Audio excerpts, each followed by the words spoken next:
بسم اللہ الرحمن الرحیم الصلاۃ والسلام علی رسول اللہ وعلی ازواجہ وآلہ واصحابہ اجمعین الی یوم الدین۔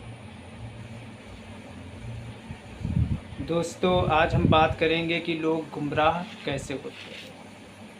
قرآن مجید میں اللہ رب العزت ارشاد فرماتا ہے، سورہ الاحزاب آیت نمبر 57، ارشاد فرماتا ہے، ان الذین یؤذون اللہ ورسولہ لعنہم اللہ فی الدنیا والآخرۃ واعد لہم عذابا مہینا۔ اس کا ترجمہ یہ ہے کہ بے شک جو لوگ اللہ اور اس کے رسول صلی اللہ علیہ وسلم کو تکلیف دیتے ہیں اور ان پر دنیا اور آخرت میں اللہ تعالیٰ کی فٹکار ہے اور اس نے ان کے لیے ذلیل و خوار کر دینے والا عذاب تیار کر رکھا ہے۔ اب ایک آیت میں آپ کو اور بتاتا ہوں قرآن مجید سے، سورہ التوبہ آیت نمبر 31، اللہ تعالیٰ ارشاد فرماتا ہے، اتخذوا احبارہم ورہبانہم اربابا من دون اللہ۔ ان لوگوں نے اللہ کو چھوڑ کر اپنے درویش لوگوں اور علماء کو اپنا رب بنا لیا۔ تو پہلی آیت جس میں ذکر ہے کہ ان لوگوں کے لیے جہنم کا عذاب ہے، سخت عذاب ہے، جو اللہ اور اس کے رسول صلی اللہ علیہ وسلم کو تکلیف دیتے ہیں۔ تو اس کا مطلب کیا ہے؟ اس کا مطلب یہی ہے کہ جو دین، جو اسلام نبی پاک صلی اللہ تعالی علیہ وسلم نے ہم تک پہنچایا، آج ہم نے اس دین کو ٹکڑے ٹکڑے کر دیا ہے اور ہم فرقوں میں بٹ گئے ہیں۔ تو کیا ہم اپنی طرف سے ایک تکلیف پہنچانے کا کام کر رہے ہیں کہ نہیں کر رہے ہیں؟ والدین جو اپنے اولادوں کو پالتی ہے، بڑا کرتی ہے، اگر وہ 4 بھائی بہن ہیں، پھر جب وہ بڑے ہو کر آپس میں لڑتے ہیں تو کتنی تکلیف ہوتی ہے۔ یہ تو جس کے گھر میں ہوتا ہے وہ آپ کو بتا سکتا ہے۔ تو اللہ اور اس کے رسول صلی اللہ علیہ وسلم نے ہمیں دین اسلام دیا، اور ہمارے نبی صلی اللہ علیہ وسلم اور آپ کے اہل بیت اور آپ کے صحابہ رضوان اللہ تعالی علیہم اجمعین نے جن مشقت اور مصیبتوں کو برداشت کر کے یہ دین ہم تک پہنچایا، آج ہم نے اس دین کو ٹکڑے ٹکڑے کر دیا اور ہم خود ٹکڑے ٹکڑے ہو گئے اور فرقوں میں بٹ گئے۔ تو یہ ایک ہم تکلیف دینے کی ہم اپنی طرف سے بھرپور کوشش کر رہے ہیں اللہ اور اس کے رسول صلی اللہ علیہ وسلم کو۔ تو یہ فرقے کیسے ہوتے ہیں؟ فرقے اس وجہ سے ہوتے ہیں، جیسے کہ میں نے دوسری آیت پڑھی، اللہ تعالیٰ ارشاد فرماتا ہے، اتخذوا احبارہم ورہبانہم اربابا من دون اللہ۔ یہ آیت نازل ہوئی تھی یہودی اور عیسائیوں کے بارے میں، کہ جو یہودی تھے اور عیسائی تھے، انہوں نے اپنے درویشوں کو، اپنے علماء کو، اپنے راہبوں کو، انہوں نے کیا کیا تھا؟ پادریوں کو اپنا رب بنا لیا۔ اللہ رب العزت نے یہ ذکر کیا۔ تو ظاہر سی بات ہے، جب آپ کسی قرآن اور حدیث کو، یعنی اس وقت جو کتاب اللہ نے نازل کی توریت اور انجیل کو چھوڑ کر آپ نے اپنے راہبوں کو، پادریوں کو اپنا رب جب آپ بنا لیں گے تو پھر نتیجہ یہی ہوگا نا کہ آپ ٹکڑے ٹکڑے ہو جائیں گے۔ اسی طریقے سے یہ چیز مسلمانوں کے اندر آئی، جیسا کہ حدیث پاک میں رسول اللہ صلی اللہ علیہ وسلم ارشاد فرماتے ہیں،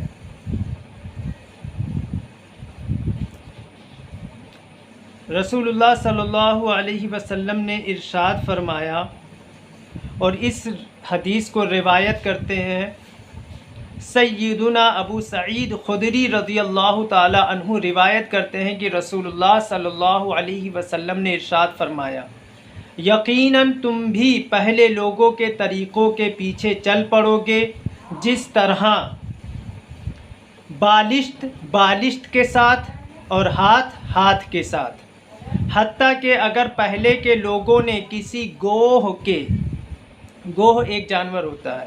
کسی گوہ کے سوراخ میں داخل ہونے کا کام کیا تو تم بھی ان کے پیچھے چلو گے. پوچھا گیا یا رسول اللہ صلی اللہ علیہ وسلم ان لوگوں سے مراد کیا ہے؟ یہودی اور نصرانی ہیں؟ تو آپ صلی اللہ علیہ وسلم نے ارشاد فرمایا اگر وہ مراد نہیں تو اور کون مراد ہے؟ صحیح بخاری کی یہ حدیث ہے، حدیث نمبر ہے 7320. اور صحیح مسلم کی یہ حدیث ہے، اور صحیح مسلم میں حدیث کا نمبر ہے 6781. حدیث کا مطلب یہ ہے کہ حضور صلی اللہ علیہ وسلم نے ارشاد فرمایا کہ تم بھی پچھلی قوموں کی طرح اپنے آپ کو بدل لو گے، جیسا انہوں نے کیا تم بھی وہی چیز کرو گے، وہی کام کرو گے. جیسے کہ بالشت کے ساتھ، ہاتھ کے ساتھ. یہاں تک کہ پہلے کے جو لوگ تھے انہوں نے کسی گوہ، کسی جانور کے بل میں گھسنے کا کام کیا ہوگا جو فضول ایک کام ہے، وہ بھی تم کرو گے. تو وہی چیز آج ہمارے ساتھ ہو رہی ہے. کیا ہم قرآن اور حدیث کو چھوڑ کر اپنے علماء کو ہم نے اپنا رب نہیں بنا لیا؟ ہم نے اپنے پیروں کو اپنا رب نہیں بنا لیا؟ ہم نے اپنے مفتیوں کو، عالموں کو، فقیروں کو، پیروں کو، سب کو ہم نے اپنا رب نہیں بنا لیا؟ اب ہم قرآن نہیں پڑھتے ہیں، حدیث ہم نہیں پڑھتے ہیں، ہم نہیں جاننا چاہتے ہیں کہ قرآن میں کیا لکھا ہے، حدیث میں کیا لکھا ہے، رسول اللہ نے کیا فرمایا ہے، صحابہ اکرام رضوان اللہ تعالی علیہم اجمعین کا طریقہ کیا تھا. ہم یہ چیزیں نہیں جاننا چاہتے ہیں، بلکہ ہم یہ جانتے ہیں کہ فلاں عالم نے کیا کہا، فلاں مفتی نے کیا کہا، اور فلاں جو اللہ کے ولی ہیں انہوں نے کیا کیا اور کیا کہا. ہم ان کے طریقوں کو جاننا چاہتے ہیں، ان کے قول کو جاننا چاہتے ہیں، ان کو فعل کو جاننا چاہتے ہیں. تو یقیناً ہم نے ان کو اپنا رب بنا لیا ہے. اسی لیے ہمارا عالم، ہمارا پیر ہم سے کہہ دے یہ چیز حرام ہے تو ہم حرام مان لیتے ہیں، وہ چیز ہم سے کہہ دے یہ حلال ہے تو حلال مان لیتے ہیں. تو آئیے میں آج بات کرتا ہوں اپنے اس ملاقات میں آپ سے کہ سنیوں کے ایک بہت بڑے عالم ہیں جن کا فی الحال ابھی عرس بھی ہوا ہے، جن کو دنیائے سنیت میں اہل سنت والجماعت جو ہیں ہندوستان میں اور بنگلہ دیش اور پاکستان میں امام احمد رضا خان فاضل بریلوی رحمۃ اللہ علیہ کے نام سے جانتی ہے. اور سنیوں کے نزدیک یہ 14ویں صدی کے مجدد بھی ہیں. بہت بڑے عالم ہیں، انہوں نے دین کی بڑی خدمات کی ہے، اور عشق رسول لوگوں کو انہوں نے گھول گھول کر اپنی تحریروں سے، اپنے قول سے، اپنے فعل سے، اپنی شاعری سے لوگوں کے دلوں میں جذب کیا ہے. ہر جو سنی مسلمان ہیں ان کو انہوں نے عاشق رسول بنایا ہے. تو آئیے ہم ان کی بات کرتے ہیں کہ انہوں نے اللہ رب العزت جل جلالہ کی شان میں کیا لکھا ہے. تو میں آپ کو بتا دوں، یہ لکھتے ہیں مولانا امام اہل سنت امام احمد رضا خان فاضل بریلوی رحمۃ اللہ تعالی علیہ کی ایک کتاب ہے الملفوظات. کتاب کا نام ہے الملفوظات، اور اس الملفوظات کا جو ہے صفحہ نمبر جو ہے 377. کتاب کا نام ہے الملفوظات، صفحہ نمبر ہے 377. اس میں انہوں نے یہ لکھتے ہیں جب مجمع ہوا کفار کا مدینہ پر کہ اسلام کا قلعہ قمع کر دیں. یہ غزوہ احزاب کا واقعہ ہے. رب نے مدد فرمانا چاہی اپنے حبیب صلی اللہ علیہ وسلم کی. شمالی ہوا کو حکم دیا، شمالی ہوا کو حکم ہوا جا اور کافروں کو نیست و نابود کر دے. ہوا نے کہا بیبیاں رات کو باہر نہیں نکلتی، تو اللہ نے اس ہوا کو بانجھ کر دیا. اسی وجہ سے شمالی ہوا سے کبھی پانی نہیں برستا. پھر سبا سے فرمایا تو اس نے عرض کیا ہم نے سنا اور اطاعت کی، اور وہ گئی اور کفار کو برباد کرنا شروع کر دیا. یہ لکھتے ہیں. اس میں جو یہ جملہ ہے کہ رب عز و جل نے مدد فرمانا چاہیے اپنے حبیب صلی اللہ علیہ وسلم کی، اور ہوا کو حکم دیا جا، تو ہوا نے انکار کر دیا۔ مجھے آپ بتائیں کسی مسلمان کا یہ عقیدہ ہو سکتا ہے؟ ہمیں تو یہی چیز ابھی تک پتہ ہے، ان اللہ علی کل شیء قدیر، ہر چیز اللہ کے قبضے قدرت میں ہے۔ اور میں یہ ایسے نہیں کہہ رہا ہوں، آپ جب قرآن پڑھیں گے تو آپ کو پتہ چلے گا کہ اللہ تعالیٰ کیا کر سکتا ہے، کیا نہیں کر سکتا ہے۔ قرآن مجید میں آیت ہے سورہ یاسین آیت نمبر 82، اللہ تعالیٰ ارشاد فرماتا ہے انما امرہ اذا اراد شیئا ان یقول لہ کن فیکون، یعنی اس کا حکم تو ایسا نافذ ہے کہ جب کبھی کسی چیز کا ارادہ کرتا ہے تو اسے اتنا فرما دینا کافی ہو جا تو وہ ہو جاتی ہے۔ یعنی قرآن مجید یہ کہہ رہا ہے کہ اللہ رب العزت کسی چیز کا ارادہ کرتا ہے تو اسے اتنا کافی ہے کہ وہ کہتا ہے ہو جا تو وہ چیز ہو جاتی ہے۔ اور میں آپ کو بتاؤں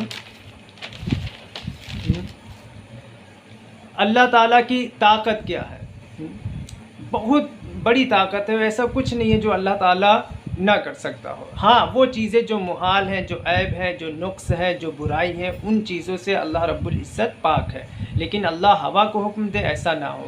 تو جب ان سے کہا جاتا ہے کہ ایسا انہوں نے لکھا ہے، آپ کے جو مجدد ہیں انہوں نے ایسا کتابوں میں لکھا ہے، تو کہتے ہیں کہ اللہ رب العزت کے حکم کو تو بہت لوگوں نے نہیں مانا۔ وہ کہتے ہیں کہ امانت جو تھی اللہ تعالیٰ نے آسمان اور زمین اور پہاڑوں پر پیش کی، انہوں نے بھی لینے سے انکار کر دیا، جس کا ذکر آیا ہے قرآن مجید میں۔ یہ بھی سورہ الاحزاب آیت نمبر 72 میں یہ پورا ذکر ہے۔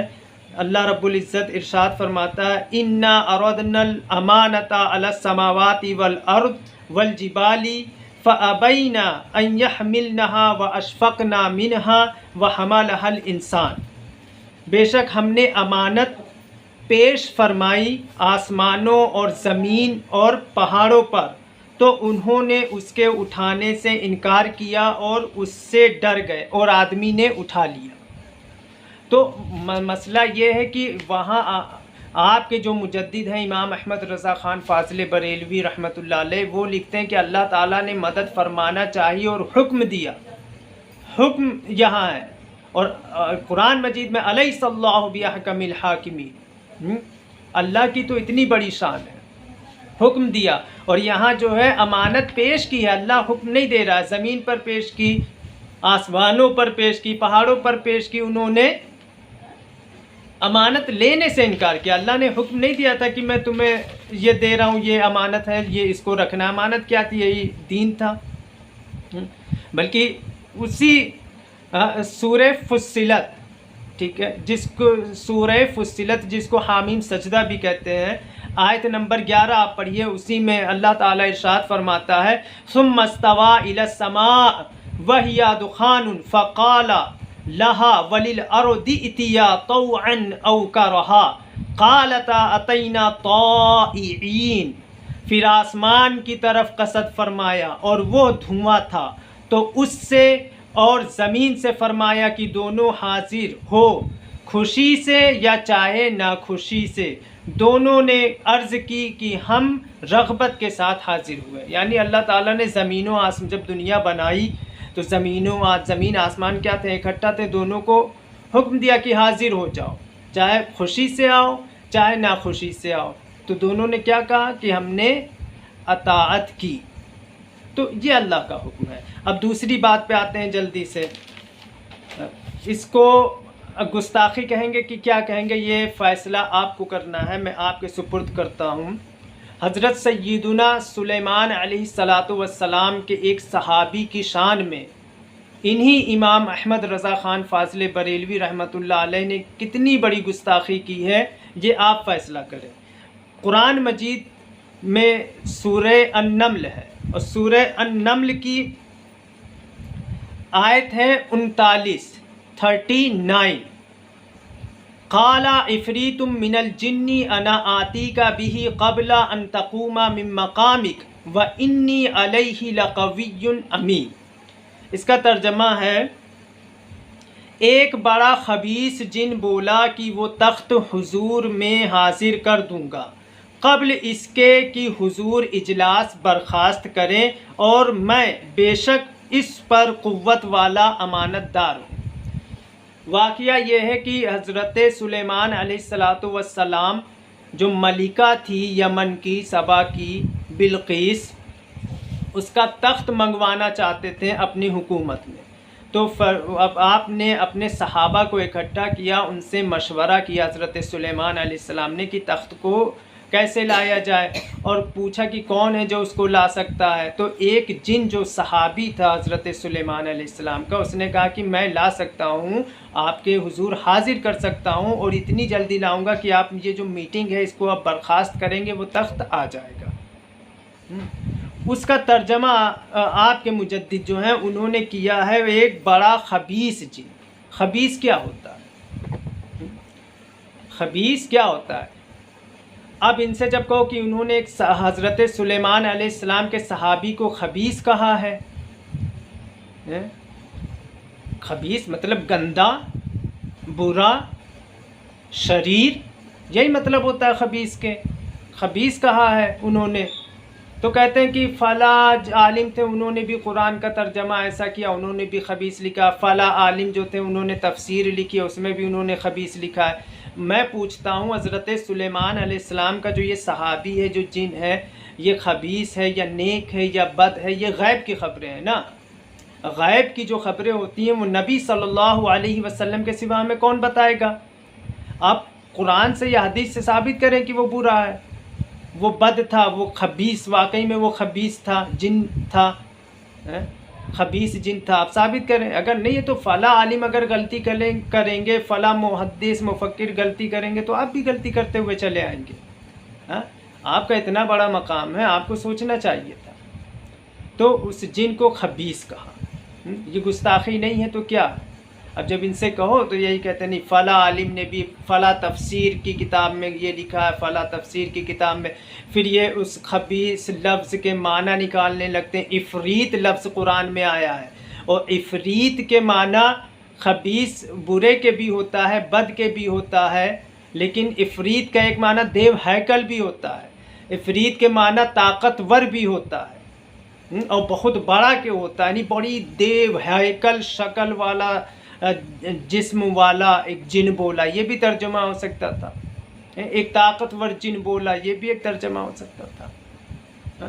بہرحال یہ فیصلہ اب عوام کو کرنا ہے کہ ہم نے جو اپنے علماؤں کو، اپنے پیروں کو، اپنے باباؤں کو جو ہم نے اپنا رب بنا لیا ہے، قرآن نے جو فرمایا اتخذوا احبارهم ورهبانهم اربابا من دون اللہ، اللہ کے سوا ہم نے ان کو جو اپنا رب بنا لیا ہے، تو اس کے بارے میں ہمیں اور آپ کو سوچنا چاہیے کہ ہم کس دین پر جا رہے ہیں، کس راستے پر جا رہے ہیں۔ یہ آپ کو فیصلہ کرنا ہے، یہ آپ کو جواب دینا ہے۔ اور ایک چیز اور عرض کروں، جو عفریت لفظ ہے جس کا ترجمہ امام احمد رضا خان فاضل بریلوی رحمۃ اللہ علیہ نے خبیث کے کیا، یہ ترجمہ ہی نہیں ہے، بلکہ خبیث جو ہے خود عربی لفظ ہے،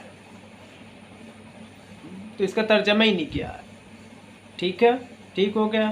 تو اللہ رب العزت سے دعا ہے کہ ہمیں اور آپ کو سیدھے راستے پر چلائے، آمین۔